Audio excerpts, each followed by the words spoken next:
Ladies and gentlemen, boys and girls, welcome back to Basketball Conference, the ACC football podcast. My name's Joey Weaver. He's Mike McDaniel. Mike, week 13 in the books. How you doing? Congratulations on your lock hitting. Thank Pitt you. plus 2.5. Which one? Oh, that one. Okay, yeah, because there were multiple. Yeah. We had a pretty good week picks wise. We did. Sickos, the regular picks. And you know this because as this season has gone, we're now like 30 seconds into the show talking about how good our picks were this week because otherwise we would never bring it up. We have to take the wins where we could get them. That's right. What's it like? Anyway, speaking of Georgia Tech, yeah. I hadn't mentioned this to you yet, but proposal. Mm-hmm. What if we don't talk about the games from this past weekend and we just come back and preview next week? How do we feel about that? Does that work? And then that's all just folks. The show's over. We just go to bed. We'll do an ad. For that guy, Mr. Mike McDaniel, for producer Scott, I'm Joey Weaver. Thank you guys. Hit the ad reads out of here. Yeah. Scott sent a text a couple hours ago, said just making sure essentially that we were on for usual time tonight. And Joey responded with reluctantly, and then sent a great meme. It was Michael Cera. You know what sucks? Everything. Yep. Yeah. So we're live, youtube.com/@the-ACC football podcast. It is 11 o'clock on the East Coast. On Sunday, November the 23rd, we've got some people in the chat with us. Appreciate the people being here. A lot of thoughts and feelings on games that happened in the last, 36 hours, we'll say. Including this one from Rangers King. Also, guess who had their Go ACC moment, Mike? It sure wasn't SMU. Yep, yeah. You're right. It was not SMU. They did not. SMU, very businesslike. We'll get into that here in a little bit. Very good one. People with us here, appreciate you being here. Hit the subscribe button, hit the like button. We'd appreciate that. Hit the bell icon. You'll be notified the next time we're going to go live. We would appreciate that as well. Mike, producer Scott's with us, by the way. Scott, how we doing? Weirdly busy, non-busy weekend. Mm-hmm. Doing okay. Pretty tired, but I made it here. Not asleep yet. Yeah. I for one, am exhausted. I've been chasing my kids around the zoo and the park and the batting cages and just the whole weekend. I'm so tired. So yeah, it's good to get some off-season hacks in. Yeah. I mean, you got spring ball right around the corner here, so you gotta get in shape. Yeah, it's pitchers catchers report in less than 90 days. Yeah. Mike, Scott, anything before we get into a Rhoback rapid recap? Stanford beat Cal so bad they fired their coach. They did. That's going to come up. That's about it. Stanford football updates. Let's go Stanford belt to ass. Ain't that right? Oh, yeah. I know one team that's gotten better this year, and it ain't Cal. I cannot wait to talk to Matt Moreno this offseason. We will get into that. Rhoback rapid recap. Let's do it. Let's do it. Hold on. Whoa. Filibuster. Do the ad read. Do the ad read. Use promo code GOACC20 at checkout for 20% off your first order at rhoback.com. All sorts of fantastic polos and hoodies and quarter zips and t-shirts and joggers, athleisure wear. It all looks fantastic. Highly recommended. You will love yours. We love ours. Go get it all. Rhoback.com. Use promo code GOACC20 at checkout for 20% off your first order. Scott, I think we said that they've got the Black Friday sale going on right now, but please keep using that promo code. It would help us a lot. Please do. It's that time. It's that week. You're going to be seeing all the Black Friday ads. You just heard our ad. Use code. Do it. Rhoback rapid recap. We good? We good. We're good. All right, Scott, hit it. In 3, 2, 1. Here we go. Let's start on Friday night. NC State 21, Florida State 11. Florida State doesn't have it, and they're going to lose to Florida, and they're going to miss a bowl game this week. And just some absolute calamity in this game from the Noles. Oh, man. nothing like being 5 minutes into the show and having my camera freeze.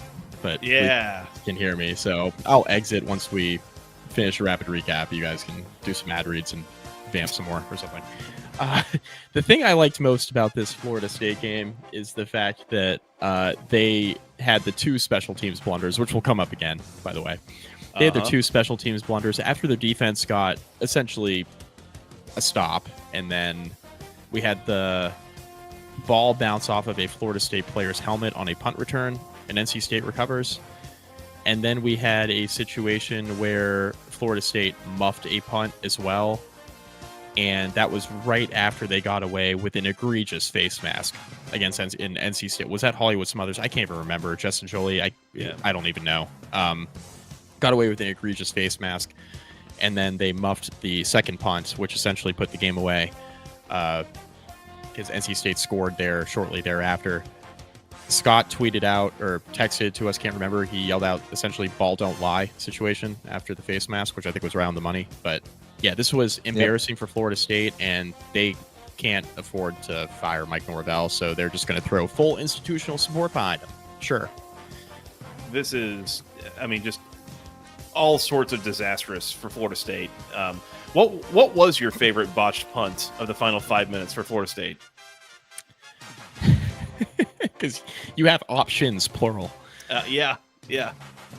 More than one. On to Saturday, number 9, Notre Dame 70, Syracuse 7. Y'all want to see a dead body? Bang, bang, bang, you're dead. I'll play the song later, or the sound later, but what the hell? That was good.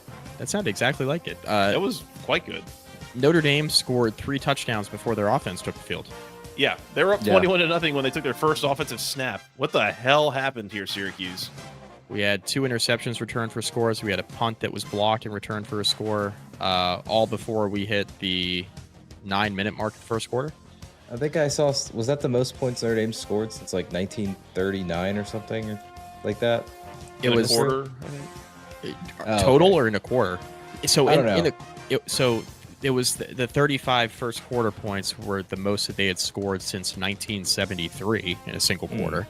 Okay, yeah, And I was then- seeing stats pop across my phone. I was like, I don't know what's going on. Notre Dame hasn't scored 70 in quite some time. By the way, Jeremiah Love, pretty good. Yeah, pretty good. He's trying. He's trying to get that Heisman. He's trying. He's trying. By the way, hilarious stat line, despite all of it. Leading passer in this game, Joseph Filardi, 83 yards. Leading receiver, Dan Villari, 30 yards for Syracuse. Dan Filari. Because Notre Dame scored 70 points while attempting like 13 passes in this game. The CJ Carr stat line is especially hilarious.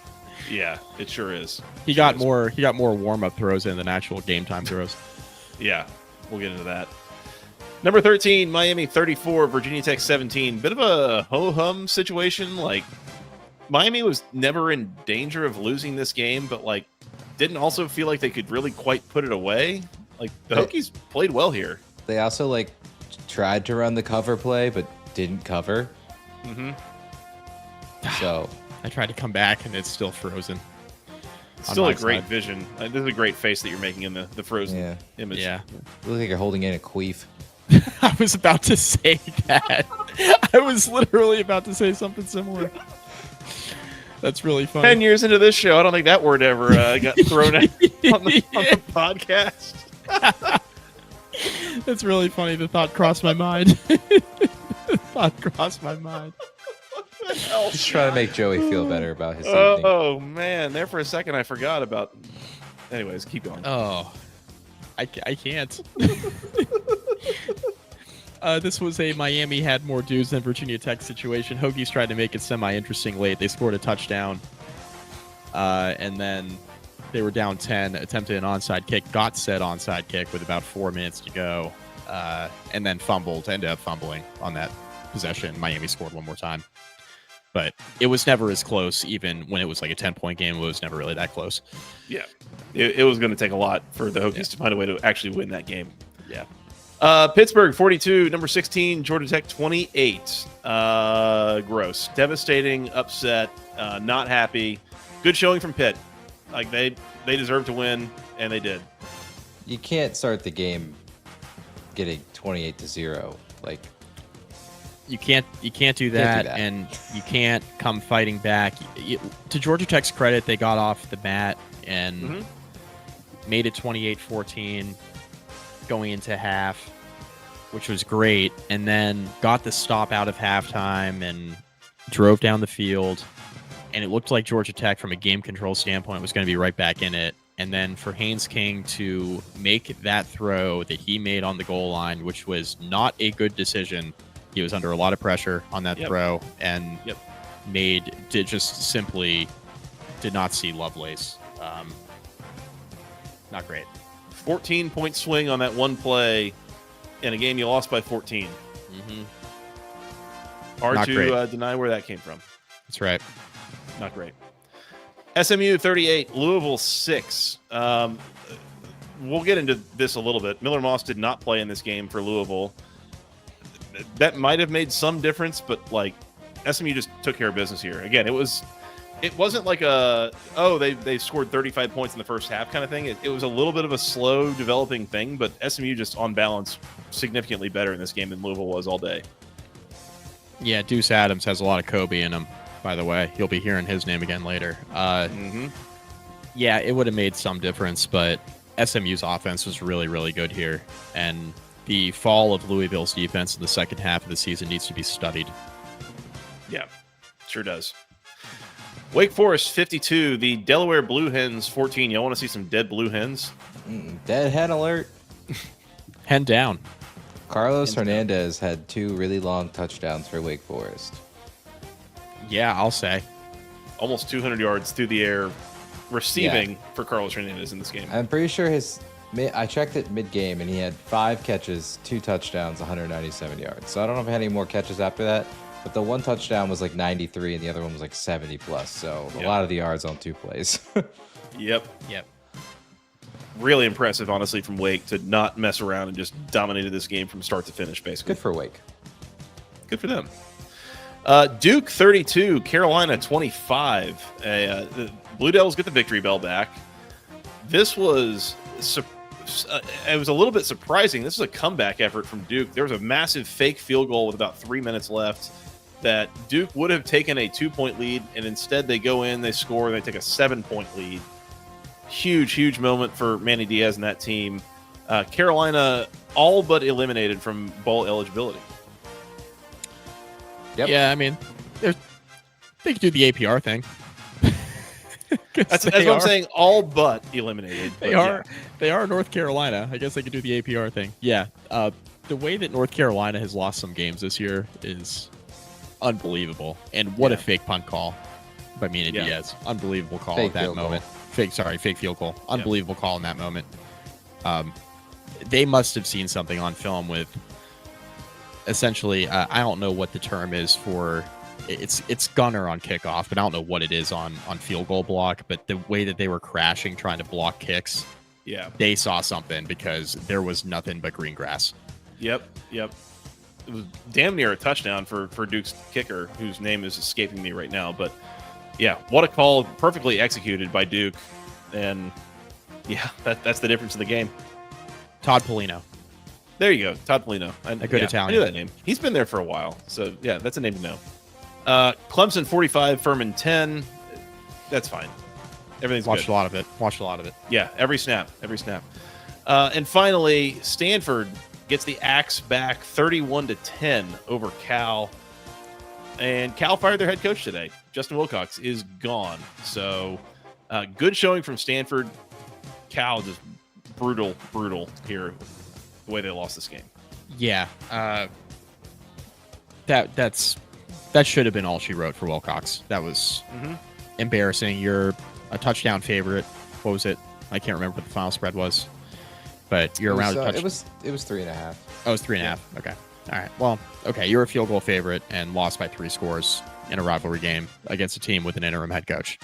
That's fireable. Yep. So absolutely. That's all I got on week 13.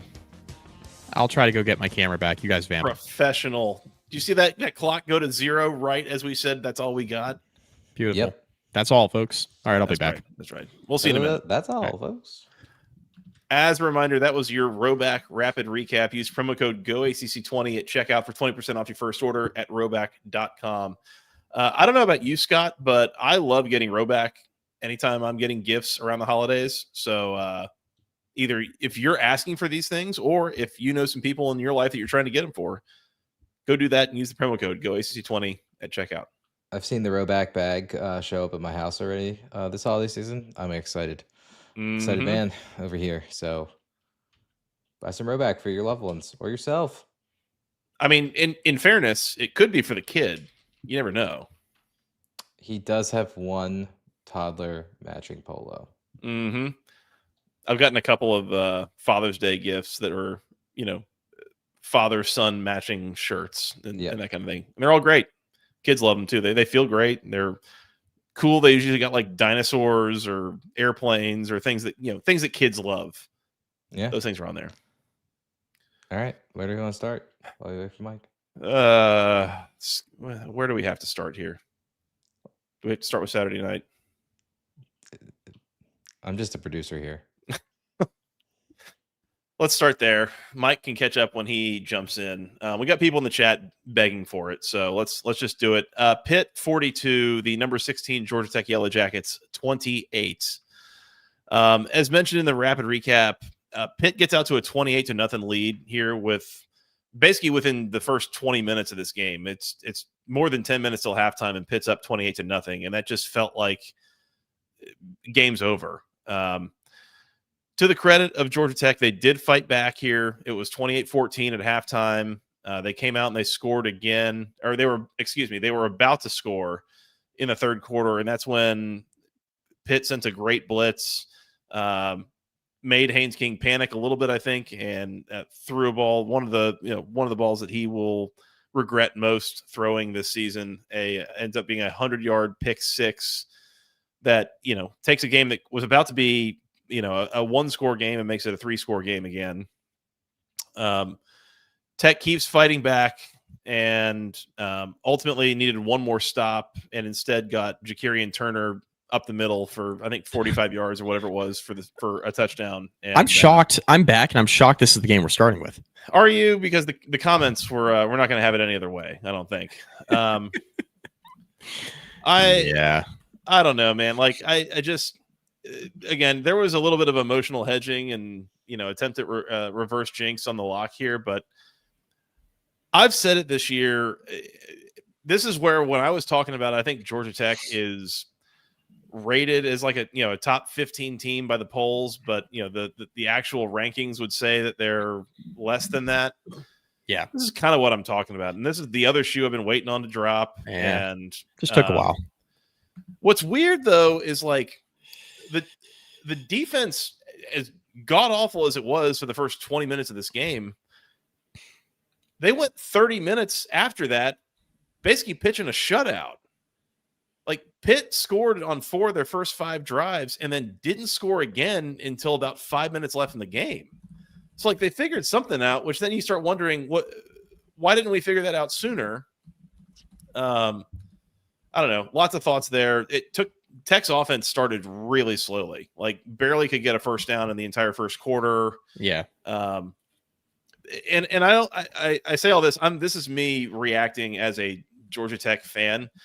I want to take nothing away from Pitt here. Okay. Like, Mason Heinschel came back from a pretty rough afternoon last week against Notre Dame, acting like nothing ever happened. Like, it looked perfectly fine. He did what he needed to do. He had a couple of good runs, where he tucked and ran in good spots.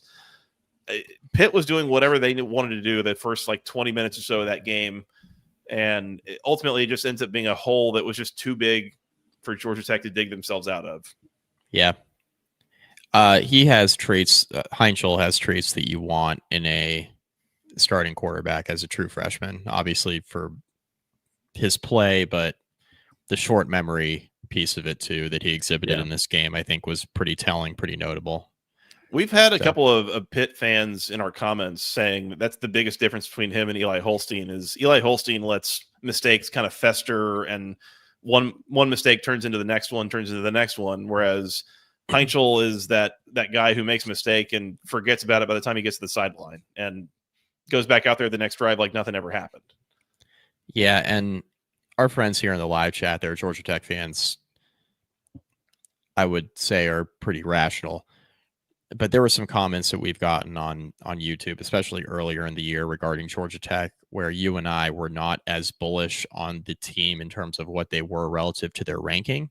Mm-hmm. And I think the point that you just made of this kind of being like what you're talking about is how I felt too. Like when they lost to NC State, even on the preview, I mentioned that this feels like, or it might have been last week's recap, I mentioned this feels like a 9-3-ish Georgia Tech team. Yeah.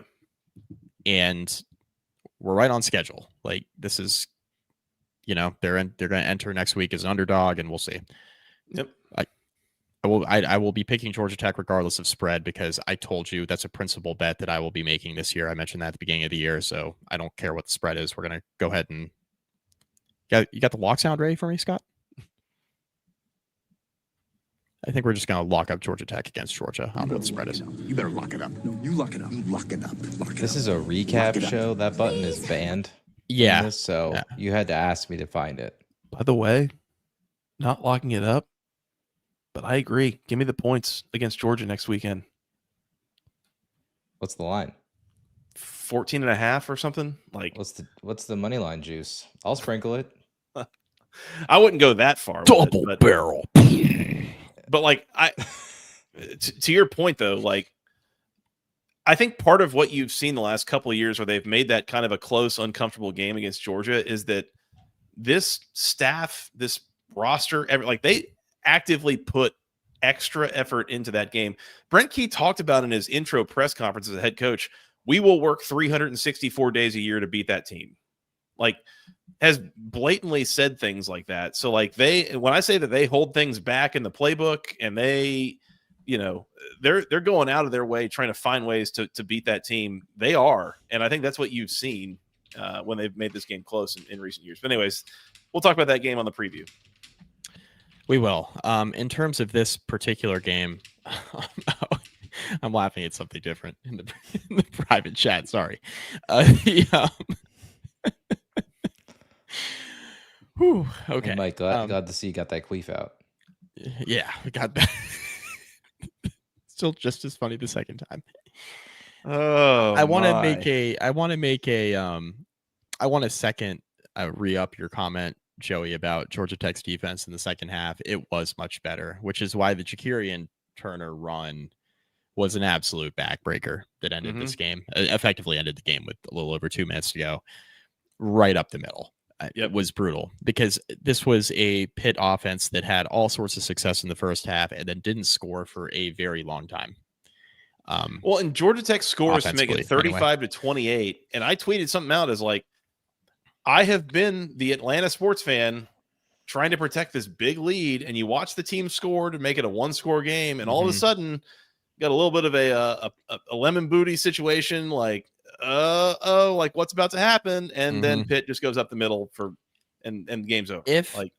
If the just gut feeling with how the game was going, if Georgia Tech punches it in instead of Haynes King throwing a pick 6 in the third quarter, I think Georgia Tech actually wins this game. We're having a different conversation right now. I think we're having a different conversation just because of how the game was going at that time. I actually told you guys I was working last night, but I took a break to go shower after Georgia Tech got the stop because I was like, they're going to go in it. They're going to go down the field and score here. And then like 5 minutes later or whatever it was, you guys are blowing up my phone. And I was like, what happened? And then you said Haynes getting 100 yards the other way. I was like, oh no. And I went back and watched the replay once I got back to my computer, and I was like, oh, this was like a really bad decision. Like he was under pressure and just that was you understand how he made that decision. It's not like I do. He had time and just threw it straight into a defender's chest, right. It was under pressure for sure. Kind of panicked, didn't see the guy, and shit happens, Lovelace read him like a book. I mean, he was just waiting. He was just baiting him, waiting for him to make the throw. And as soon as he kind of turned that direction, he was all over it, jumped the route. But yeah, I want to give Pitt a lot of credit because they ran the ball extremely well in the first half, and Heinschel made some big time throws, and they took advantage of the opportunities they got offensively because, like you mentioned, Joey, I think the underrated part of this game and the game story, everybody's going to talk about the pick 6, everything else, the underrated part of this game story is how slow of a start Georgia Tech got off to offensively. Mm-hmm. And Georgia Tech's defense being bad is like not something that should surprise anybody at this point. The more surprising thing was how slow Georgia Tech started offensively in this game. Against the Pitt defense, it's good, but like it's not so good that like you can't have some success. And it was a very slow start offensively. It took a while for Georgia Tech to effectively wake up on that side of the ball. Mm-hmm. And to their credit, they did, right? They played a lot better, that pick six notwithstanding. They played a lot better from basically the second quarter on. But this was a very disappointing result for Georgia Tech relative to the season that they were having. And Pittsburgh, this is a gigantic win for Pat Narduzzi. Mm-hmm. Like, we've talked about how he made the change going from Holstein to Heinschel and how that changed the trajectory of their season. But you haven't really seen them get an opportunity like this in ACC play. I mean, they're obviously very alive for the ACC title. If they beat Miami this week and then either Virginia or SMU loses, I'm pretty sure Pitt's in the title game. Mm-hmm. So, I mean, they have the opportunity still in front of them for sure. And, well, we'll see. Virginia is a multi-score favorite over Virginia Tech. SMU's got Cal, if I'm not mistaken, who's now going to have an interim coach. So, yeah. So, I mean, we'll see if either one of those two teams lose. But Pitt is putting themselves in a very, very good situation by winning this game and giving them at least a fighting chance. And for Georgia Tech, this is backbreaking because this was everything, this game. Because this had you in Charlotte. Even if you win next week, you're going to be among two lost teams that, your resume is going to be compared to, for example, a Miami or a Notre Dame or, and you can have the argument, right? Obviously that you beat Georgia and that's a strong one, but with a committee that's valuing losses over wins this year, we also have the argument that you lost to NC State. So it's like, okay, we'll see. I think this effectively ended their college football playoff chances, and really the ACC title obviously is a huge long shot at this point. Yeah. I mean, it's the if I'm not mistaken, there is still a path to Charlotte for Georgia Tech, but it's like it's a really specific like needle that you got a thread of like 5 different games have to go a specific way this weekend, and for all intents and purposes, they're not going to Charlotte. And to your point, they're not in the playoff, and I think that's where, if you saw some of my stuff on Twitter last night, like I don't know if this is just me and my like where I'm at in life as a college football fan or whatever, but like I really wasn't angry at how this all happened in this game. Like I'm just sad. Yeah. Just sad, disappointed, and I think part of what it is that, and I've seen a couple comments, maybe like 1 or 2 in the chat tonight, but also a couple on Twitter and wherever else, is like, it's not like if you had told me in August Georgia Tech's going to go 9-3 this year, I'd have said, oh, really? Cool. Fun. Like that's great. But I think it's the how. It's like when you start 8-0, buddy, you spend a lot of time dreaming big dreams of, oh, we got the inside track to go win the conference. We're going to host a playoff game, like all these things. Our quarterback's going to go to the Heisman ceremony. First time in 25 years that'll happen. I think that died, by the way, last night too, with that pick I would 6. agree. You texted us that, and I think you're right on the money with it. Yeah. You had like, God love him. I love him. Great player. Outstanding year, by the way, also. Well, and I tweeted out also, is like, man, Haynes King deserves better than this. And people are like, well, he was part of it. It's like, I'm not saying that none of this is his fault. I'm saying that guy has put his body on the line for this program for 3 years, is being talked about as one of the all-time greats for this program, and the number of wins and the number of yards and all this stuff.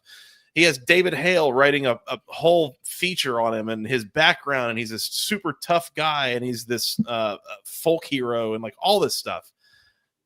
And he has this one game in front of God and everyone where if you win, you go to the conference championship, and you probably are going to New York and doing all. And to have the night that he had, I mean, there was discussion, I missed this a little bit with what was going on for me last night, but I guess Taylor Tannenbaum was the sideline reporter for ESPN and was like over on the sideline watching Haynes, and it's like he had like the 200-mile stare on his face on the sideline for half this game, like, where am I? What's going on? Like, just totally lost in the sauce. And that's all I'm saying, that I hate it for him that this happened in this moment in this game. That's where I'm saying he deserves better. Like, it sucks. Shout out Taylor Tannenbaum. She goes from sideline reporting to then hosting pre and post and halftime and all that stuff. Yeah. So that's that's how you do that on site. Impressive. Yeah, it was pretty clear. So after the Ja'Karian Turner touchdown run and Georgia Tech gets stopped, right? And Haynes King's just sitting there on the sideline. That's it. And he's just sitting there, and they pan to him on the sideline. It's from behind him, and you just see him just like head down, just not. And I get it. And to your point, he's had such a fantastic career. Like, you think about Haynes King, and he has the injury at A&M, right? He's this highly touted recruit. You think he's going to be a starting quarterback at A&M forever? Jimbo's recruiting him, all that stuff, gets him in the door, and then he has the injury, and he essentially gets picked over, transfers to Georgia Tech, and then for his career to unfold as it did, it got off to a slow start. Not at Georgia Tech, just in general. His career got off to a slow start, and for him to turn that into what it's been is really impressive, and he's going to go down as one of the best Georgia Tech quarterbacks ever, which is quite the legacy to leave, but it's going to be a sour taste in your mouth when you essentially can't finish the drill. And they'll go to, the Georgia Tech will be in a very good bowl game. I mean, they'll be in the Gator Bowl or something like that, but it's about what it could have been, especially when you start the year 8-0, to your point, Joey. Yep. One other thing I'll mention while we're talking about Haynes King that I don't know that I've ever really mentioned on this show, but as someone who lives in Houston, you would be surprised the number of comments that I get when I'm at kids' birthday parties, I'm at the zoo, I'm like, whatever, at the grocery store, and see people and they see me wearing a Georgia Tech shirt, and the number of people that tell me like, oh man, I love that Haynes King. And like, people cheer for him. And some of it's, he's from Longview, Texas. He's a Texas guy. And I guess there's some of these like, oh, Texas people cheer for Texas people kind of thing. But also, he spent a couple of years at A&M, but there is a healthy group of people down in this vicinity where I live that know who Haynes King is and cheer for him, and really appreciate the way that he plays football. So I figured I'd throw that out there. But this is tough. This is I've been a little bit in the dumps all day. It's one of those where I turned the game off last night, and Washington and UCLA are playing. I'm like, I'm good. I don't really want to watch football anymore right now. So I'm sure it'll be fine by roughly Thursday when there's plenty of football on the TV and all that. But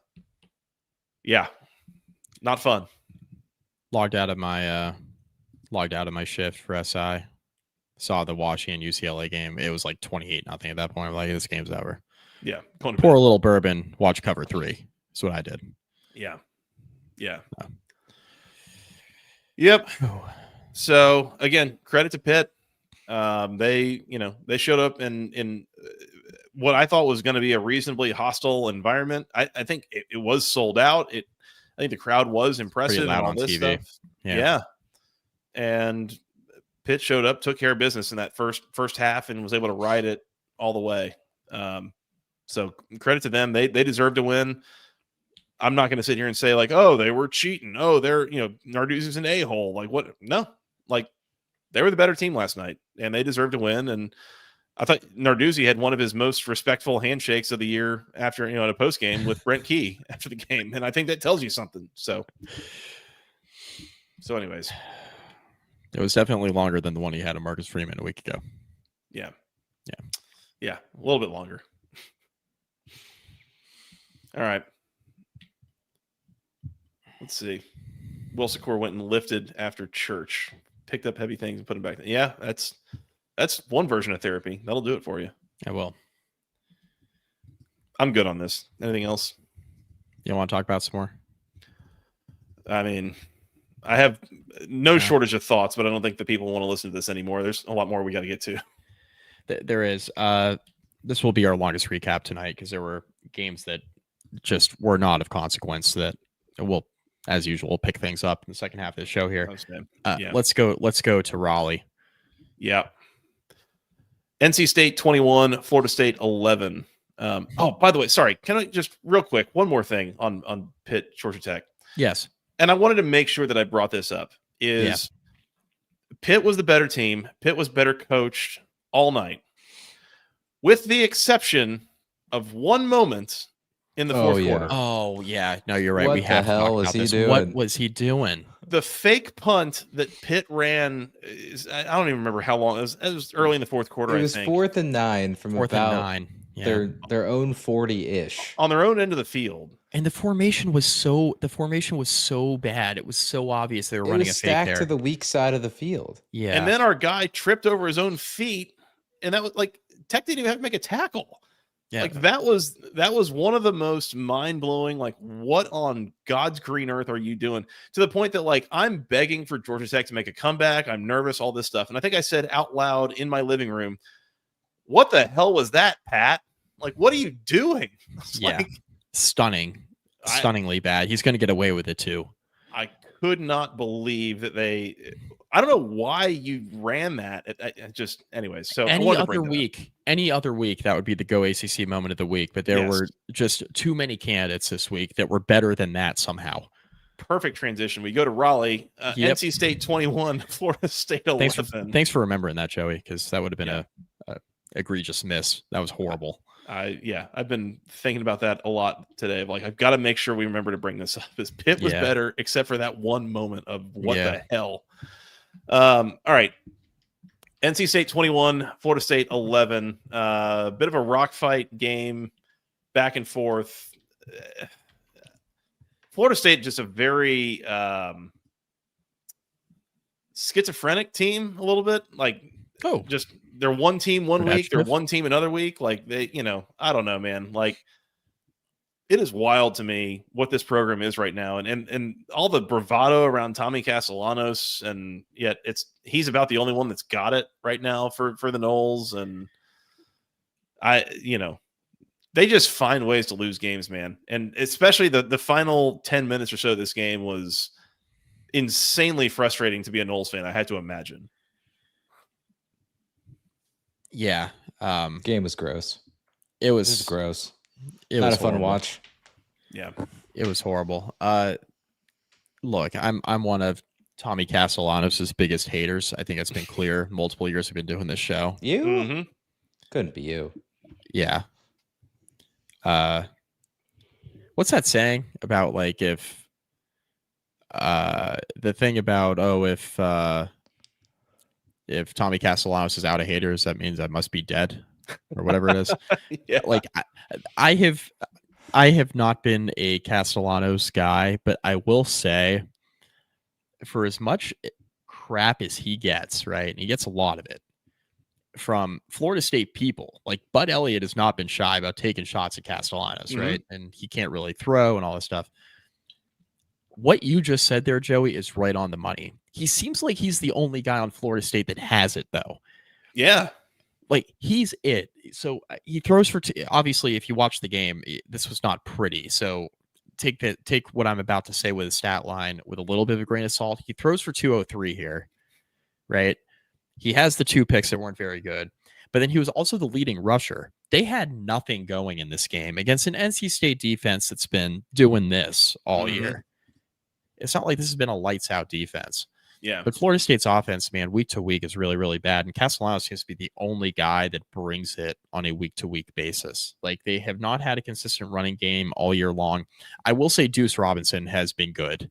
Like, he's been good all year, and he was good here. Yeah, in his 4 catches, he had the touchdown catch. He has been good. But outside of Castellanos and Deuce Robinson, it's been very up and down in the running game. And outside of Robinson, there hasn't been much in the way of help in the receiving core consistently all year. So I just wanted to note that. But Florida State was bad. I mean, they were bad here. The final score is not this was a rock fight, very close game throughout. The fact NC State won this game by multiple scores is actually pretty funny because, like we mentioned, the way that went down with Florida State getting a stop, looking like they're going to get the ball back with 4 minutes to go, down a handful, and the ball bounces off a Florida State player's helmet and essentially bounces back all the way to the line of scrimmage and is recovered by NC State. I don't know if they could do that again if they tried. Like, hilarious. That's, insane how that happened. And I don't even know who it bounced off of on Florida State, but I almost have trouble even blaming them because it was like he was faced the other direction. Like, he's running down the field to go block, and it just happens to bounce off of the back of his head. It's like, what are you supposed to do there? Well, and he's about the last guy chasing everything down the field. Like, right. Everyone else is 10 yards further down trying to figure out where the punt's going to fall. It comes down, hits him on the noggin, and bounces 30 yards back and is picked up by the punter. Like, just that's, go ACC moment of the year level stuff. That's insane. Yeah. So that wasn't great. Yeah. And then Florida State's defense gets a stop again. Mm-hmm. Right. So by the way, they got away with I mentioned this in the recap. They get away with the face mask. Okay, whatever. They get the stop. And then this was on Florida State. KJ Kirkland muffs the punt that would have given Florida State the ball back. So now Florida State's defense is back on the field again. They've now gotten 2 stops, and they haven't gotten off the field. Yeah. And then what does NC State do? Well, after the muff punt, you're in perfect position to go punch that in, right? So this goes from 14-11 to 21-11 and effectively puts the game out of reach. I would also point out that this is the thing, though, is that you talk about, they won this game by 10 points. Mm-hmm. Dave Doran decides on 4th and 6 from the 12.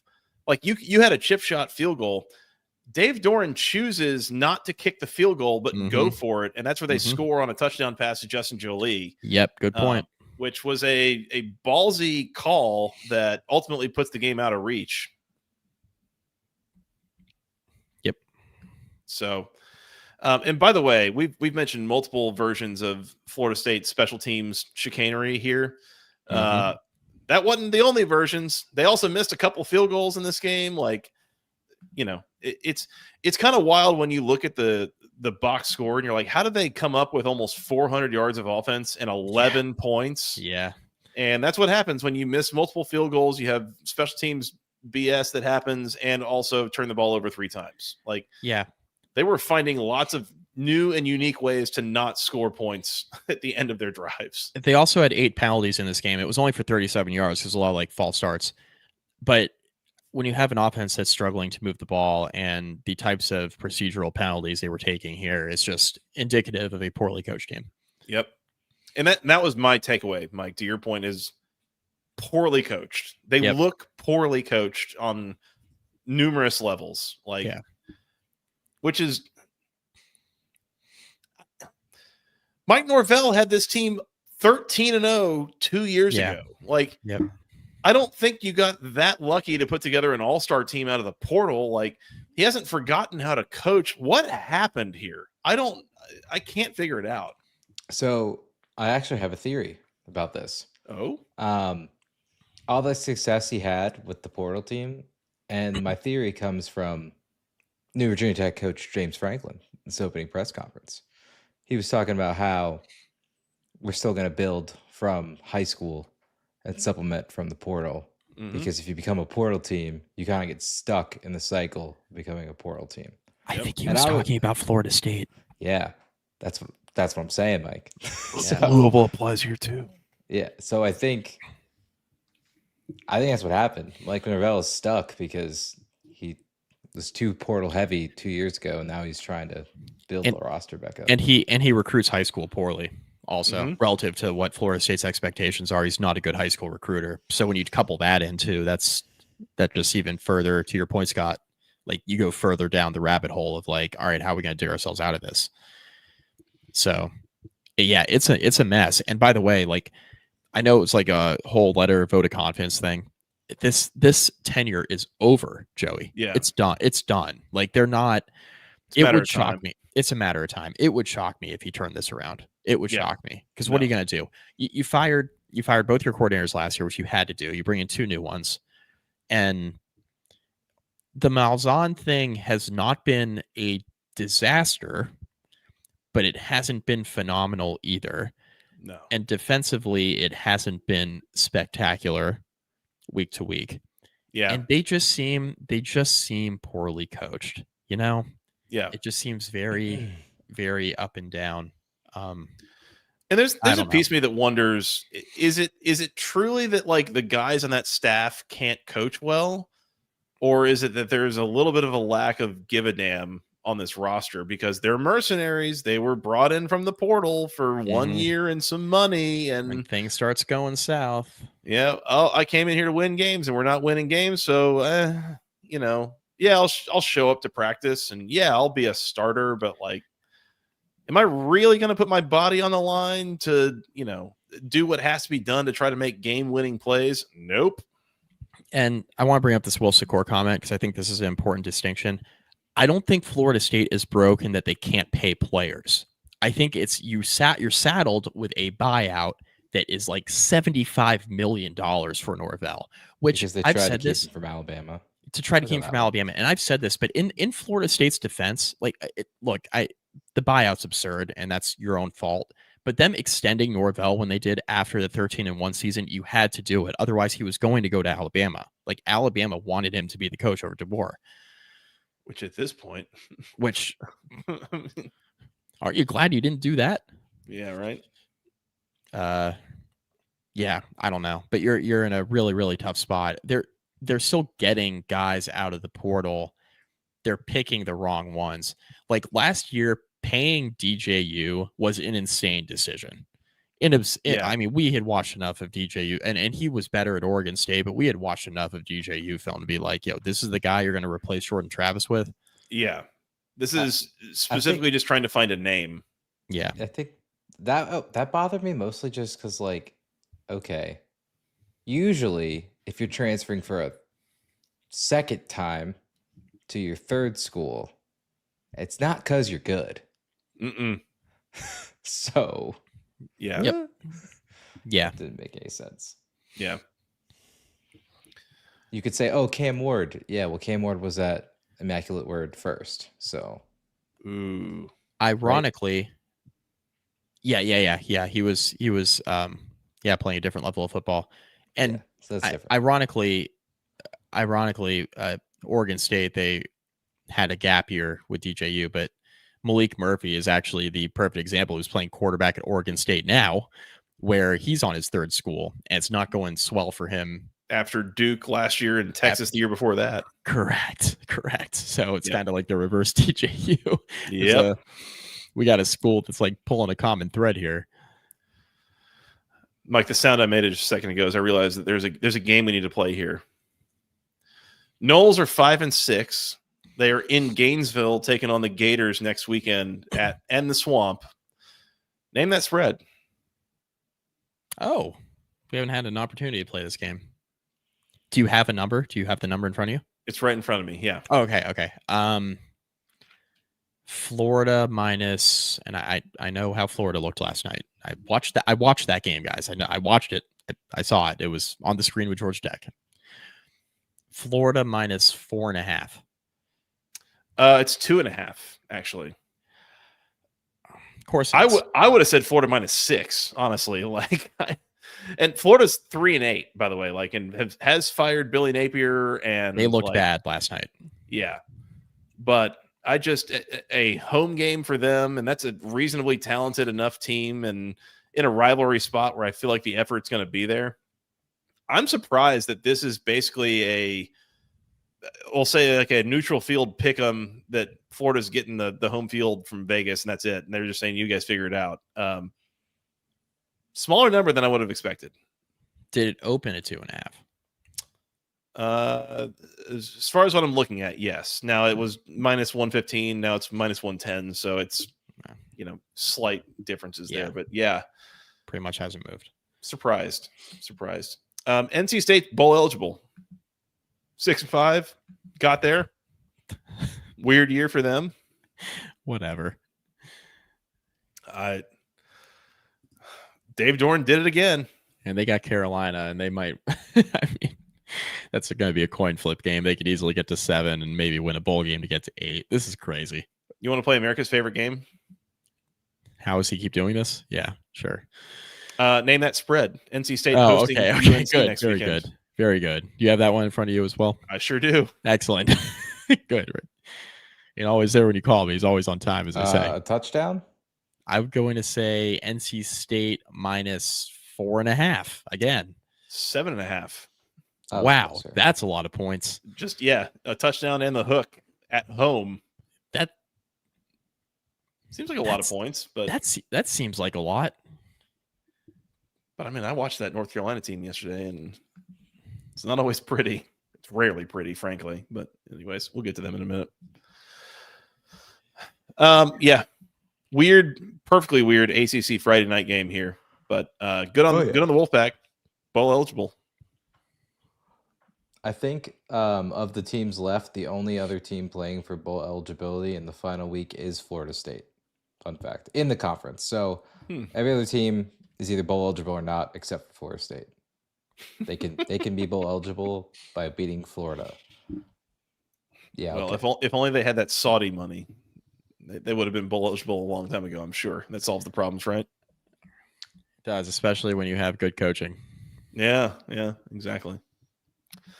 NC State 21, Florida State 11. We could probably like speed run half of these, honestly. Yeah, we could. Well, do you want to make fun of Syracuse? Yeah, we can do that real quick. Get that over with. Number 9, Notre Dame 70. Syracuse 7. Bang, bang, bang, you're dead. I just wanted Scott to be able to use that sound drop mostly. Yeah, been Thank waiting you. all night. Thank you. I don't look like. Again, Syracuse had a pair of pick sixes and a punt return for a touchdown on them before Notre Dame's offense hit the field. It was 35-0 Notre Dame with almost 2 minutes left in the first quarter. This, we can make fun of them.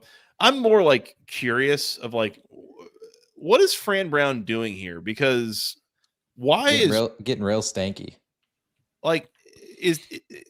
Some of this is this like an active effort to show people in the portal there's playing time available here, or I don't even think Syracuse was trying to win this game.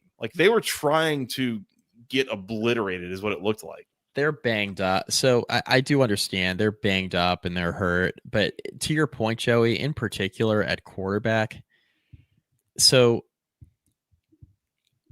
we've just decided that Ricky Collins is just not good enough to even see the field. Syracuse paid. He's not worse than Joseph Filardi and Luke Carney. Apparently he is, and I think part of that is they wish they had some more money back on their investment of paying him to stay away from LSU, which is really funny. I got that piece of intel from SI coworker Dan Lyons last night, who is a Syracuse alum, and he used to write at not Daily Orange. What was the SB Nation site with Troy Nunes? Yeah. He wrote there with our old Syracuse buddy. There's a couple of them.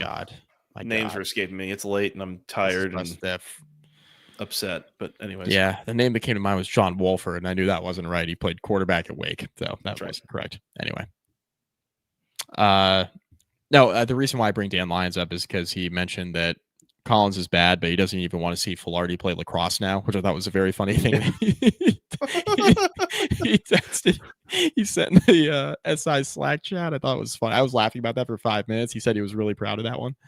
Yep. Anyway, point being, Filardi's terrible. He was 14 of 26, 83 yards. He threw 3 interceptions. 2 of them were returned for touchdowns. Fran Brown essentially gave him a breather and threw out true freshman Luke Carney, like you mentioned, who on his first drop back was sacked. Notre Dame just sent, I think it was Drake Bowen. They sent Drake Bowen just right up the middle of the offensive line to sack him. It was like, all right, this is insane. Yeah. They're going to beat this team worse than Texas A&M beat Stanford. Shout out Sickos. Mm-hmm. It was 3 touchdowns were scored before Notre Dame's offense even touched the field here. They had 3 touchdowns in the first 5.5 minutes of this game. 2 of them, the 2 pick sixes, they blocked a punt, returned that for a touchdown. Jeremiah Love on Notre Dame's second offensive play goes 68 yards for a touchdown. So this thing was a wrap. This recap is a wrap. We were talking about Notre Dame more than you are Syracuse. Let's move on. Mostly just making fun of Syracuse. So objectively hilarious stat lines on the Notre Dame box score. Yeah. Jeremiah Love, 8 carries, 171 yards and 3 scores. Pretty good. Really good. Yeah. Notre Dame goes for 329 on the ground. Not a problem. Again, I don't know what Syracuse was doing here, but it didn't seem like they were trying to win. That's kind of all I've got here. And just bizarre. Brian Brown was saying in the post game, he was like, I know it sucks to beat that bad, but I really liked watching that because I want to be that good or something like that. I was like, okay, friend.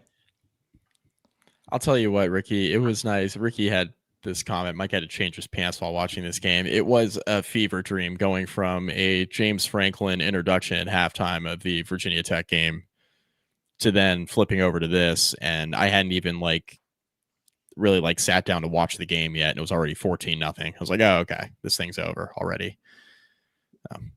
Yeah. Last one I'll bring up, will score. At least Fran didn't have to make him run sprints after the game, which I only bring up because is that week 2? That feels like it was a decade ago, but I think it was this season. That was the season. Yep. Yeah, the season takes a long time. Okay. Anyways, Notre Dame 70, Syracuse 7. Temple Run, Miami 34, Virginia Tech 17. Yeah. Ho-hum here for Miami, much better team. Carson Beck had one more incompletion than he had touchdown passes. Virginia Tech ran the ball well, couldn't throw it, and the dam broke defensively. So it basically went exactly how I thought it would. Hokies covered, though. So yeah, do I note that?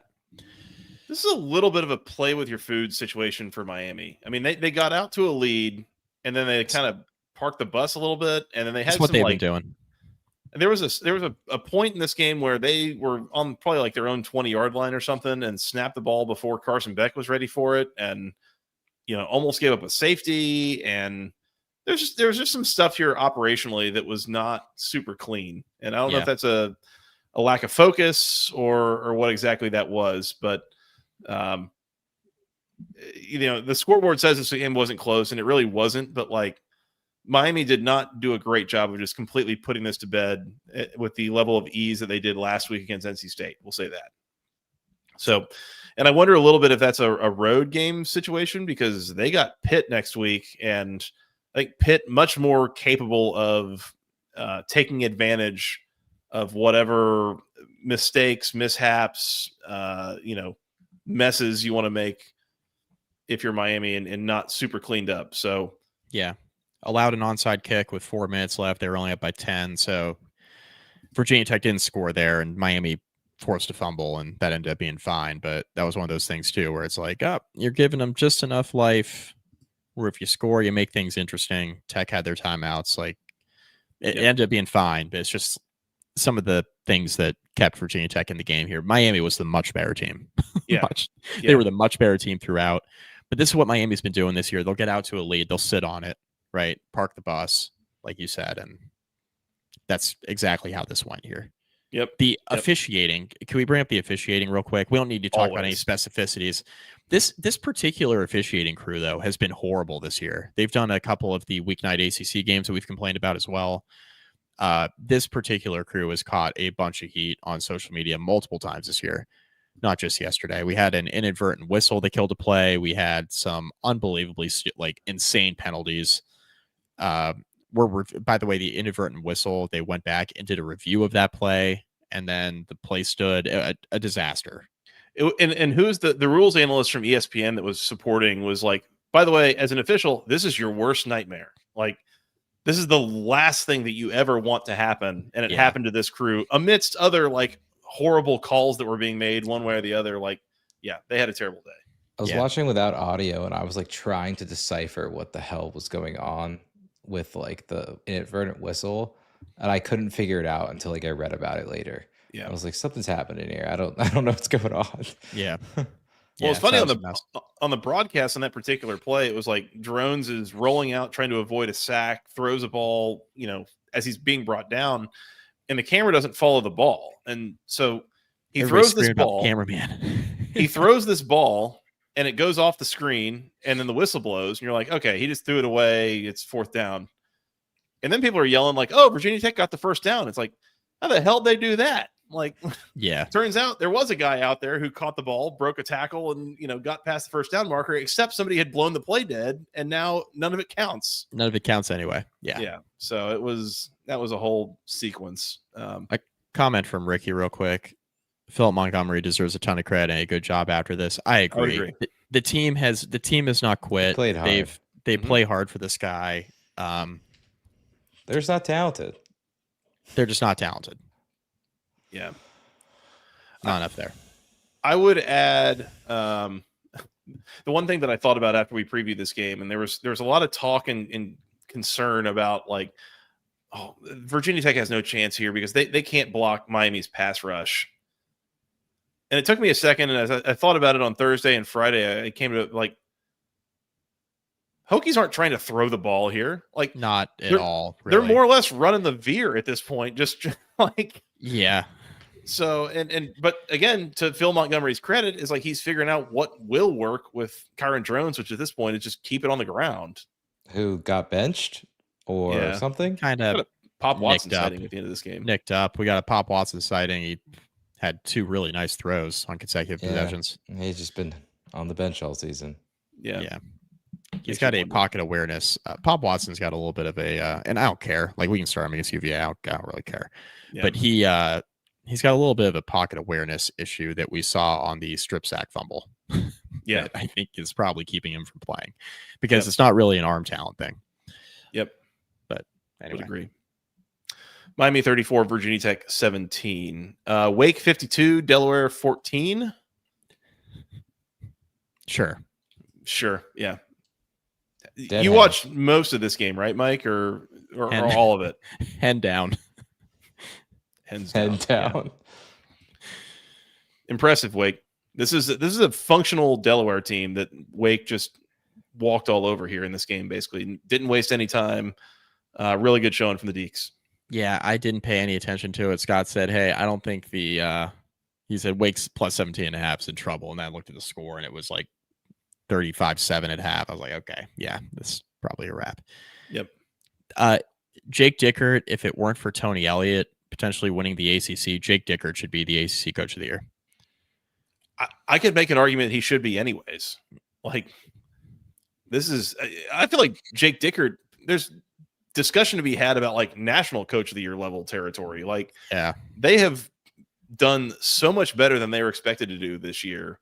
I'd have to go back and look and see what the projected like media voted ACC standings were in the preseason, but like it was going to be a little bit of a surprise if Wake makes a bowl game. Like, I think that might have been my hot take preseason was I think they'll get to 6, and here they are with a chance at 9. I think like yeah. Want to play? You haven't looked at the spread yet, have you? I have not. Okay, let's play everybody's favorite game, Joey. Wake Forest is traveling to Duke to finish out the year. Tough. Name that spread. Duke 3.5. 2.5. Good job, Joey. Okay. All right. Yeah. It opened at 3.5, Joey. Good job. Hey, there you go. It's going in Wake's direction there. I mean, really, really impressive from Jake Dickert and that staff. I really want to know what happened with Wake and Tallahassee. It just things got out of hand because talent. They're not good. Like, if Florida State puts it together, it's talent. It's not like they got talent, right? So Florida State, the Virginia Tech game, it was clear Florida State was a better team. Against Wake Forest, it was clear Florida State was a better team. If they get in those situations, they seem to show up, albeit like against Wake, it was pretty surprising that they show. I think our question going on was like, how motivated is Florida State going to be here? And they were. Without getting super far into it, that thing I was saying the other day about Georgia Tech at home versus on the road, Go look at Florida State at Doak Campbell versus on the road. Yeah. Because they beat Alabama at home and they whooped the crap out of Wake Forest at home. They also, they've mostly been good at home. They had a couple of close losses, but other than that, yeah. So anyways, that's the only sense I can make of it. But yeah. Anyways, SMU 38, Louisville 6. Look, the Midler didn't play here. Yeah, Miller Moss, we found out, I think it was Saturday morning, we found out that he was unavailable in this game. Weight room accident in quotations. And I told you this is when I first saw, Miller Moss had a weight room accident this week and is unavailable today. My first question was like, did he shit his pants? Did his teammates beat his ass? Like, was that the accident that happened? Because that's an oddly, just suspect, freak injury kind of thing that now this guy that everyone wants out of there, just happens in the weight room this week. A couple days after having that really fun press conference where he said that that's a culture thing that has to be addressed in the offseason after Louisville's loss a week ago. Putting a lot of it on the roster of his teammates all around him who are theoretically in the weight room with him. Yeah. He was on the sidelines and in pads, which I thought was noteworthy. But in any case, this was a Deuce Adams game primarily. They asked Deuce Adams to do very little. It wasn't really enough. Louisville never really threatened in this game. SMU, this is pretty businesslike. They just took care of it here. Joey, SMU, now things had to break a certain way, but you and I had a conversation, you'll remember, in early October. Now, granted, I came around to your side of this, so I can't just stand by my initial take on this because I wavered on it as well. But I had a take in late September, early October that I thought SMU had what it took to get to an ACC title game. Now, the last 4 weeks or so, they've played a lot better, right? Much closer. I'd say the last month or so, they've been much closer to the team that we saw last year than they were for the first 7 or so games, right? Yeah. They've been, I think, much, much better. And Kevin Jennings got healthy. I think that's a big piece of it. He's the healthiest he's looked all year, the last few weeks in particular. Defense is starting to play a lot better. Some of that's opponent adjusted. But SMU, Joey, is in a win and in situation to get back to Charlotte for the ACC title game. They might, Joey, they're in position to potentially go back to the playoff, which is insane to me. Well, the problem is they have one big obstacle in front of them next week. The Calgorithm. Under new leadership, apparently, which we're only an hour and 7 into the show. We've barely talked about a head coaching change that's about to happen. We'll get into that. Maybe we'll get into that next. But let's play time. America's. You haven't looked at the Louisville Kentucky spread next week, have you? I was just about to, and I'm glad that you mentioned that because I haven't yet. Good. Okay, let's play a game called Name That Spread, Joey, because I just looked at it. And this is in Louisville. 4.5. It's at Louisville. Say 4.5, Scott. That's my guess. Okay, what's yours, Joey? Wait, who's favored by 4.5, Scott? Doesn't matter. 4.5. It matters a little bit. Louisville, 4.5. Louisville favored by 4.5. Okay. Kentucky 2.5. Louisville 3.5. Good job, Scott. It opened at 4.5. Split the middle. We said we're not allowed to lock anything up on the recap show. I am all over this is Kentucky. your show. Yeah. I don't want to ruin the preview. Louisville's lost 3 in a row and looks like they are just trying to get over the finish line here. They are checking out. Yeah, they're done here, and it's because when they were 7-1, you could have convinced me that they were going to win the ACC and best team in the conference and all that, and it has just completely collapsed. Basically, ever since JKS hit that 4th down pass in overtime against and. Then you had the Clemson debacle, and now you have this just total no-show in Dallas. This is Miami really disappointing. Miami should be rooting really, really hard for Louisville. I know this weekend didn't really matter because you've lost both Louisville and SMU. Sorry, but they should be rooting really, really hard for Louisville next week, buddy. because now Miami's got to take care of their own business against Pitt, which that's its own other thing. Yep. But they got to really be rooting hard for Louisville against Kentucky, because They sure do. Man, if they have a loss to 7-5 Louisville,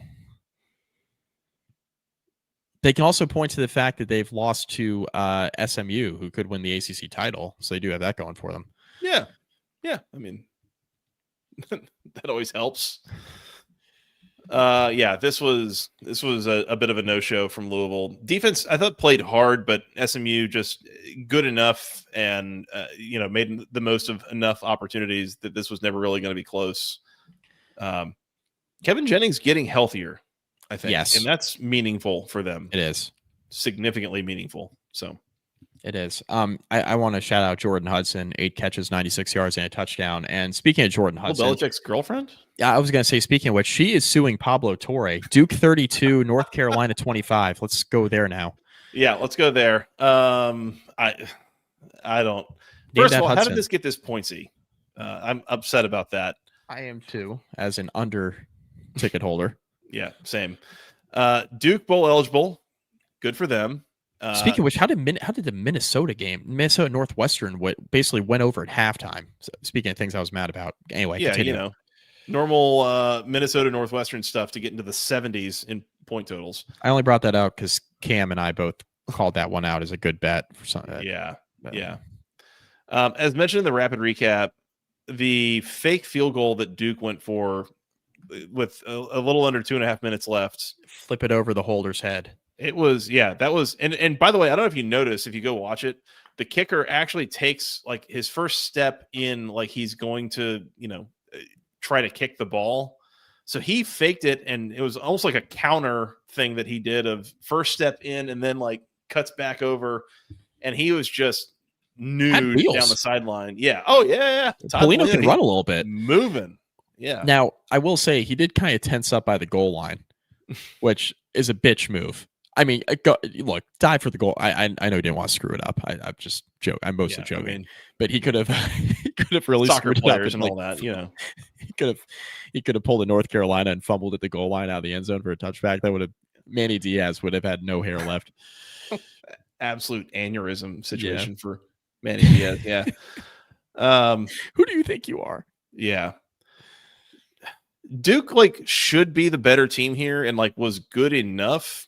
But I keep coming back to this weird season for Duke. We'll give you 10 plays at a time showing a high ceiling, and then we'll just completely crater on the 11th play and screw it all up. And games that they should have won that they've lost, and things that have been way closer than they should have been.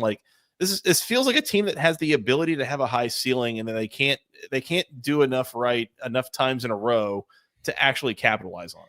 And Carolina's offense wasn't great here, but it was competent, which is something. And that's not a compliment to North Carolina as much as it is insulting to a Manny Diaz defense. Yeah, that was. They looked competent moving the ball in this game, which we haven't been able to say about North Carolina literally the entire year.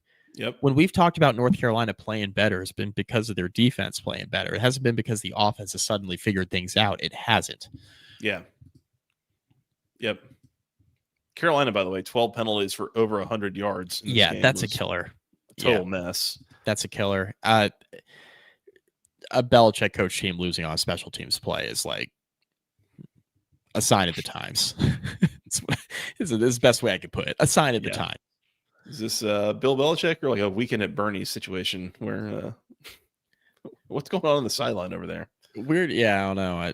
We're suing Pablo Torre, which I mean, fine with me. Belichick's not, for the record. Jordan Hudson is fine with me. I think it's funny, but you talk about weird year for Duke, weird year for Carolina too, because as big of a disaster as the first month of the year looked, they showed signs of life here the last 6 or 7 weeks of the season, especially post early October bye. And there are a number of games on the schedule, and this could end up being 4-8, so we're not going to hang the banner here, but against an easy schedule. But there are some games here that went a certain way where if you play them like 10 times, I feel like Carolina comes out on the other side in at least half of them. So some of this has been like you make your own luck too. Like you're fumbling out of the end zone. We agreed with the call against Virginia, but like you're getting stopped at like the 0.5-yard line in overtime against Cal, I think. And the Cal game was crazy. I mean, there have been some things here. I mean, you fumble out of the end zone, and you did against Cal at the end of the game, but you did that in consecutive weeks. So there's been some stuff here for Carolina where it's like you play these games 10 times. I think they come out on the other side of a few of them. This feels more like a 6-6 Carolina team than especially if they win next week. Spiritually, yeah. Right. Yeah. So I would agree with that. Defense definitely improved over the back half of the year. Offense, I think, also improving, but like more slowly. Like it's starting to come around a little bit. And I don't know if Gio Lopez is still there next year or what all that looks like, but might have been some progress for Carolina. And yeah, we'll see how they finish the year. And then what do we do in the offseason? It's unsurprising that the best coach on their staff, I think, is Steve Belichick. Like Belichick's best assistant is Steve, whose wife apparently has a real problem with Bill's girlfriend. That's another thing that is. I forgot about that. That's like there's like a whole reality show around this friggin' program right now. That was Friday. Well, yeah, you could have had your own reality show, but you decided to cancel it. Thank you. You had one planned on Hulu. We saw the script that got FOIA-balled. Like we saw the script. The FOIA-ball account had it. Oh man. Yeah, I mean that was 2 news cycles ago, Joey. That was Friday night during Florida State North Carolina State that broke. Just a whole sideshow situation here for 12 months comment. Now, basically. Good comment. Stanford football updates keeping up with the Belichick. So that's very good. Yep, nailed it. That's really good. Yeah. I don't know how long this goes on for. I don't know if Bill is the head coach next year or if it's Steve or like where we're going to go with all this. Well, we're like 3 news cycles. We just talked about 2 news cycles removed from the daughter-in-law being real mad at Jordan Hudson, whatever. But we're like 3 or 4 news cycles removed from Belichick taking his name out of consideration for the Giants job he was never in consideration for. Right, yeah. So he might be back next year. I was mostly mad that he beat me to it. Because like I was going to take my name out of consideration for the Giants job, but Bill got there first. Yeah, he tweeted before you could. Nobody can do that job anymore.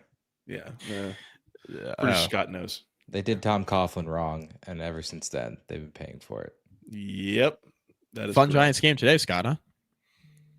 It was the best type of Giants game. Entertaining. Jameis was fun. We're converting into Giants talk. And they lost, which helps the draft pick. I was entertained. It was great.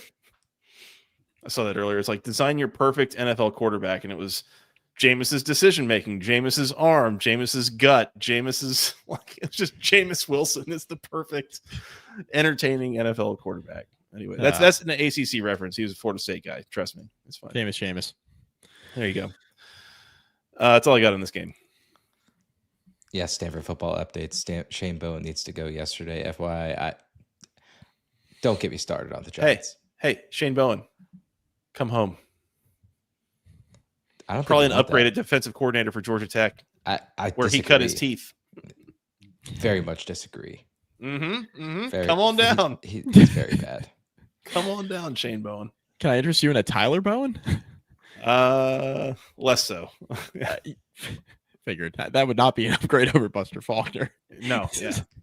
Stanford 31, Cal 10. Well, just real quickly, but so we don't forget, Clemson 45, Furman 10. Oh, okay, yeah. I mean, we would definitely forget. I didn't watch any of this. Same. Stanford 31, Cal 10. Stanford gets the axe back.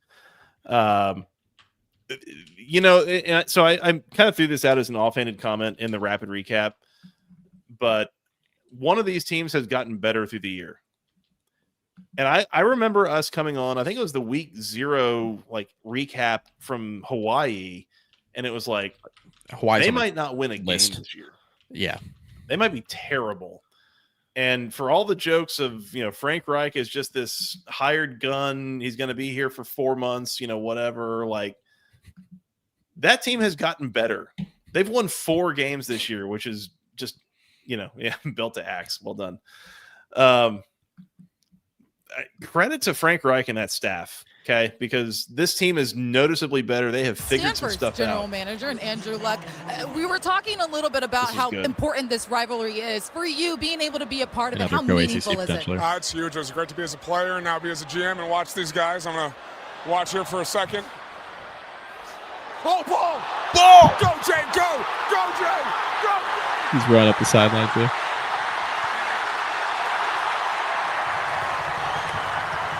I'm just glad to know it's good too.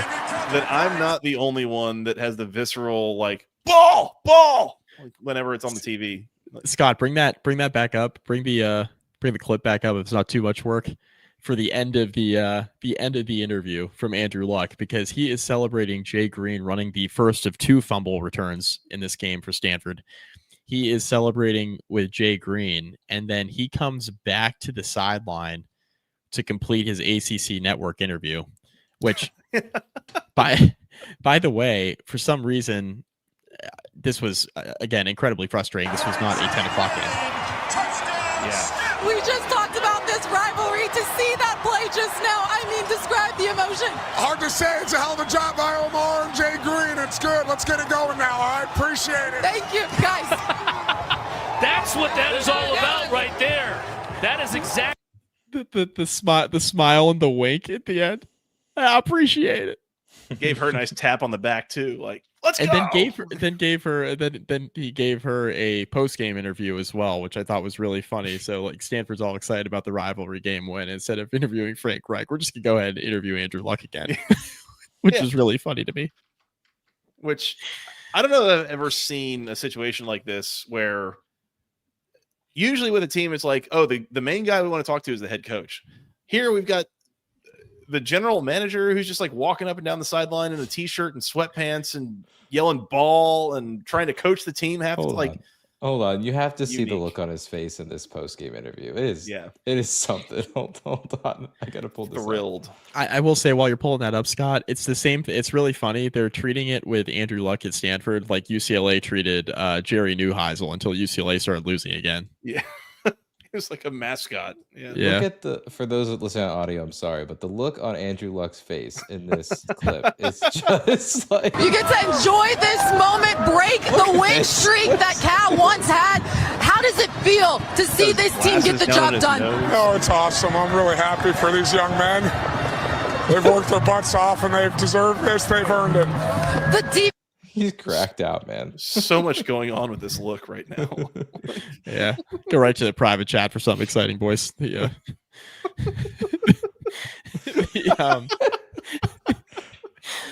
that was probably best for putting that out there to the man. Stanford ran the ball really well here. So they obviously get the 2 defensive scores, but I think Micah Ford had a huge game, which helped the cause. And I thought Stanford defensively was really good. Mm-hmm. Especially against Cal's rushing attack. So just Stanford was a better team here. Touchdowns, yeah, it helps. It does help, but even like take the turnovers out of it, just stopping the run and how well they played. Cal also did their fair share here. 13 penalties for 123 yards. It's just simply not going to get the job done. Yeah. There was a lot that happened in this game, and I think we talked about it in the preseason. Was like we're kind of waiting on JJ Wilcox. Like, when is this going to be over for him at Cal? And questions on, well, do they care that much? Are they going to spend that money? Whatever. They do end up pulling the trigger on that this afternoon. I think it's like an $11 million buyout or something, which in today's world of college football is really not that much money. But for Cal to spend that on, somebody to not coach their football team is meaningful, I think. But I think it's this game against this opponent and the way that it happened, I think is kind of what really drove those final nails in the coffin here. Because like you said, there's the undisciplined, the penalty stuff. It's in a rivalry spot. It's your defense wasn't able to do all that much against an offense that has struggled for a lot of this year. There was just so many things, I think, that all kind of came together here for Cal that were just embarrassing and and bad that I don't know that if they lost this game 27-24 and it was close in the last second thing, I don't know that he's necessarily fired today. I think it's all of it coming together the way that it did is maybe what resulted in that actual decision being made. I think it was already made, and the win last week at Louisville bought him a week. It's fair. That's a fair thing to say. Yep. Yeah, totally fair. So I think it was the right decision to fire Justin Wilcox. Speaking of decisions that probably aren't the best, Eastern New Mexico is hiring Art Briles. Woof. So that'll be a fun press conference tomorrow. Apparently the associate athletic director at Eastern New Mexico used to work with Briles, not at Baylor, elsewhere. Who was the AD at Baylor that was there with Briles, who was like notoriously defending him in every moment? No longer working in college athletics. And by the way, after the Mac Rhodes thing, why is it always Baylor? What is it that goes on at Baylor that just weird stuff always happens there? Anyways, something about Waco, man. And I don't know. I don't want to speculate on the Mac Rhodes stuff, but when you see a violation of like faith-based policies from the university, and nobody's really talking about it, doesn't that seem like it might be an infidelity-based thing? They said it's not Title IX, it's not NCAA rules. Like you're running out of things for it to be. Like yeah. It's not, he didn't get arrested for anything. It's like, okay, what could this possibly be? And then you're specifically citing like a violation of your faith-based policies at the university. Like, did you convert to Mormonism? Like, what happened here? It feels like something like that. So if we see him pop up in athletics again, I think this is going to be a little bit difficult than the old Baylor AD, whose name is escaping me. There's a joke I want to make here. I'm just going to leave it in the private chat. Well, you can. The private chat's fine. But we have dropped a couple of different we have dropped a couple of different references to sexual sounds this evening. So if we want to just fire from the hip, we can, I suppose. Seventh heaven. All right. I think we're good here. Oh, hey, we got it was the epitome of the Wilcox tenure. Onward. Wanted him gone after San Diego State, maybe TCU. Yeah, this is Doug Slayton. Hey, welcome. Hey, Doug Slayton. Welcome. Thanks for joining. Subscribe, please. Like, bell icon. We love all those things. That was. I mean, we've talked about it for a couple of years now. Basically, ever since Cal joined the ACC, it seemed like the Wilcox tenure was on the back nine. Just trying to figure out when and if it's going to end. And we finally found that moment this weekend, it seems like. So yeah. We're good to move on to awards. Yeah, did we do every game? Before we did, There's one thing we didn't do, and that's remind the people that all the recaps brought to you by section103.com, the internet's premier place for all things wonderful Georgia Tech apparel. T-shirts, sweatshirts, hoodies. They've got the Felice Bobby Dodge shirts and sweatshirts. Highly recommended. Go find them all there. They got hats. They got polos. Lots of great gear. Georgia Tech, Kennesaw State, LSU, Georgia Southern. Go find it all, section103.com. Use promo code GOACC at checkout for 10% off your first order. All the official word marks, all the official school colors, everything's officially licensed. It is high quality. It feels great, looks great. You will love yours just like we love ours. Go support Steven and the gang. We appreciate them for their support. One last time, use promo code GOACC at checkout for section103.com for 10% off your first order. Guess Black Friday sales going on too, by the way. Keep an eye out for those. Yep. Awards? Yeah. I already said the Go ACC moment of the week was Florida State, but I think I'm just going to pivot that to the You Tried Award. You could, because there were other options. There were other options this week, so we can pivot that. That's going to be the You Tried Award. Yeah. Okay. Goes to Florida State special teams. You tried to field a punt twice. Yeah. The Brian Van Gordon Memorial You Tried Award. Yep. Go ACC moment of the week. I think we're just going to have that be the Andrew Luck segment. It was just so good. I was going to nominate the Pitt fake punt that made no sense and just failed miserably. I really like the the Stanford Cal stare down with the axe. Did you guys see that? With the I did. I think they have the axe holders. I don't know. The one school was wearing like the Greek letters, like the Alpha Chi Sigma, I think, to make it look like axe. Yeah. Well, that was, you know, that's why we love college sports, man. It's that weird stuff.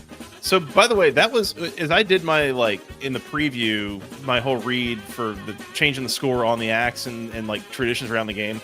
That was the thing that I kind of skipped over because it was going on for a long time. Was this tradition of these, each school has like a club whose job is to maintain the axe, basically, if they have it, and there's this like stare down at the end of every game as it's about to change hands, and it specifically happens like as the clock hits 0. There you go. Stanford football updates. Our guy in the chat, or lady, I don't know. Our people in the chat. I was You never know these days. Yeah, Our Cardinal representative. there you go. There you go. And by the way, I love that we have a Cardinal representative in the chat. We need one. Yeah, We have one. they're Male. ACC members. Confirmed. Come on. Yes. Go ACC to Pitt for the attempted fake field goal, and also the Cal Stanford axe handover stare down situation. Yeah. The Bobby Petrino Memorial You Didn't Try award specifically goes to Fran Brown for putting Joseph Filardi out there at quarterback. And then pivoting to a freshman and then going back to Joseph Filardi. Yeah. So I don't know they what want the to see hell him play that was. lacrosse now. Yeah. Yeah. All right. Good stuff. Bobby Petrino. The Kobe Bryant Memorial Volume Shooter of the Week. Deuce Adams. There was a lot that ended up with a little with Deuce Adams. There was screen passes and quick game and not a whole lot. 12 of 17 for 94 yards, and that was it. Yeah. Kobe. Quite bad. Yeah. You could also Honorable mention, Kyron Drones. Give him Connor Jones. Yeah. that line wasn't great either. It was not. That's why I said honorable mention. Yeah. Kyron Drones, 12 of 21 for 124, and that was it. Pop Watson in 2 completions had over 50% of what Kyron Drones had yard-wise Yeah. on 21 passing attempts. So, yeah, Kobe. Kobe. The Queen Elizabeth II You Died Award, Mike. I think I know where this is going. Yep. That would be at Syracuse. That would be the orange. 1,000%. When it was either 28 or 35-0, I think that's when I tweeted and tagged the show account saying, I think Syracuse will be winning an award this week. Yeah. Yeah. Can't imagine which one. Yeah. Go ACC to that. I have an honorable mention, Go ACC moment of the week, but it comes out of the SEC. Yeah. Specifically to Brian Kelly's son on senior night. Did you guys see this? Yes. Kind of, yeah. He was wearing a undershirt underneath his jersey with the initials BK, and the camera zoomed in on his shirt, and then it zoomed back up again, and he threw up some like gang sign. Basically, it was like "Free my boy BK, free my boy BK," which brings me to my next question: have you guys ever referred to your dad as quote your boy? In that, like, if you, yeah, free my boy BK. What? No, and cry me a river with all that money. Yeah. I agree. I mean, you're getting paid hundreds of millions of dollars to go away. He's fine. I could see myself doing that as just like a trolling situation, as like a 22-year-old dude who knows that the cameras are on him. Like he's not serious. Like he's just screwing around, and making a scene of it and getting attention. It's great. LSU barely beat Western Kentucky, by the way. Yeah. That was dinner and a show last night. All right. Team of the week. Pitt, I guess. Yeah, probably Pitt. unfortunately. I think it's going to have to be Pitt. Stanford. Stanford. Got the axe. Choice. Yep. Yeah, Pitt and Stanford in some order. Give it to him. Player of the week.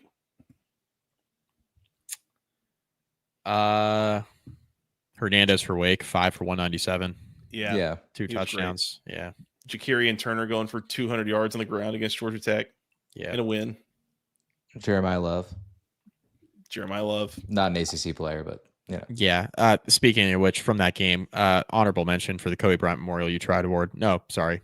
Volume 2 of their week. Joseph Filardi, 14 of 26 for 83 yards and 3 interceptions. He probably should have won the award.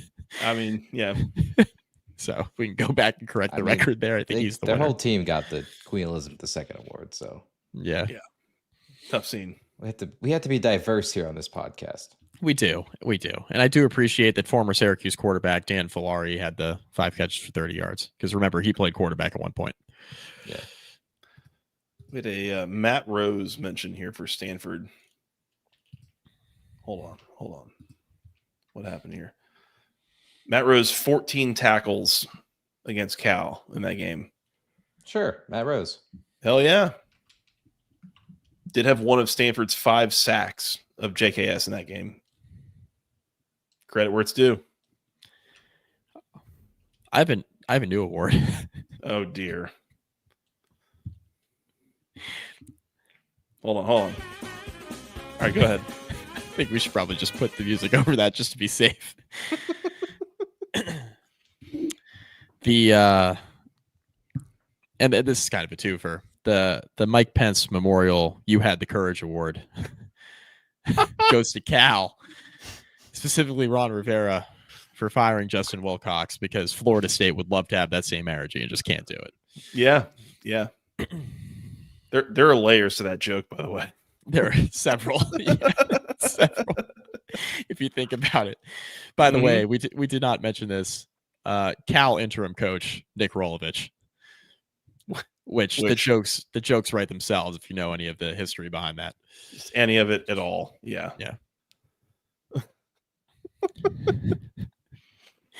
Wow. That was a really, really funny addition with the layers to the joke thing. I didn't even think about that when I made it.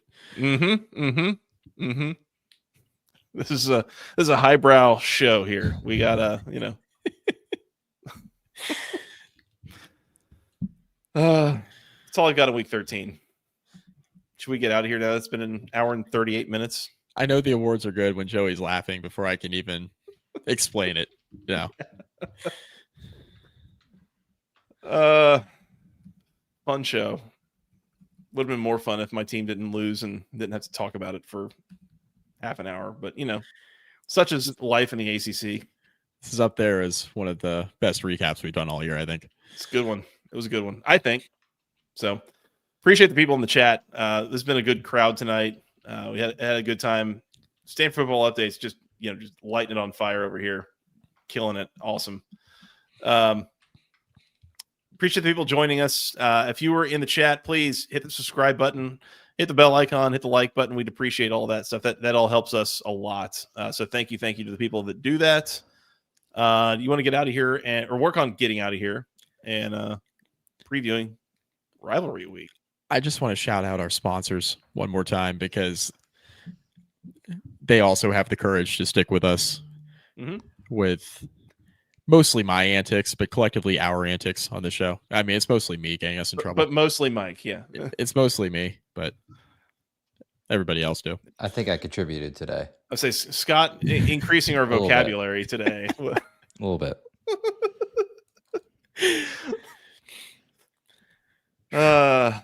All right, let's work on getting out of here. We're on Twitter at FJRSJoey, at Mike McDaniel SI, together at BC Podcast ACC. Basketball Conference Podcast at gmail.com is the email address. Nailed it. Appreciate that. Apple, Amazon, Spotify, wherever you go find your podcast in audio format, go find us there. We'd appreciate that. Hit the subscribe button, follow, like, rate, review, whatever you can do on your podcast platform. We appreciate it. That's all I got. Did I forget anything, Mike? Season finale preview Wednesday, right? That's right. Wednesday's good. I'm local, so it's fine. Well, we had talked about it. I think we might try to do the preview recorded So it might not go live for that one, so that we can try to get it out a little bit earlier for people who are traveling. That and I'm working SI Wednesday night, so yeah, we'll probably just record this during the day and try to get that out. Yeah, so keep an eye out, youtube.com/@the-ACC football podcast. It'll go live at some point. We'll get the audio out, trying to get it live probably before Thanksgiving morning, so that, if you're traveling or if you're running a turkey trot and want to listen to the preview or whatever you're doing, we'll try to have it out ready for you. All the games are on Friday and beyond, but we'll try to have it out for you. So keep it tuned here. We appreciate it. Yep. Mike, Scott, been fun. Did I forget anything? We good to get out of here? Fun show. Good show. You forgot to beat Pitt. Forgot to what? Beat Pitt. Beat Pitt. No, that was on me. That's on me. We'll try to do better next time. You want to come back and preview week 14? Yes, but real quick. Yes, Rangers King. They're still sponsoring the show. Still use the code. We just forgot to say it. Yeah. Home field ad read. Yeah. Don't have a segment for the recaps usually, but yeah, it's in the recaps. So yep. Again, Christmas gifts and stuff. Go hit it up. Appreciate that. Appreciate the people for doing that. Talk to you later this week. Yeah. Yeah. Talk to y'all soon. All right. For that guy, Mr. Mike McDaniel, for Mr. Producer Scott, I'm Joey Weaver. Thank you guys so much for listening. We'll talk to you again very, very soon. Until next time, go ACC.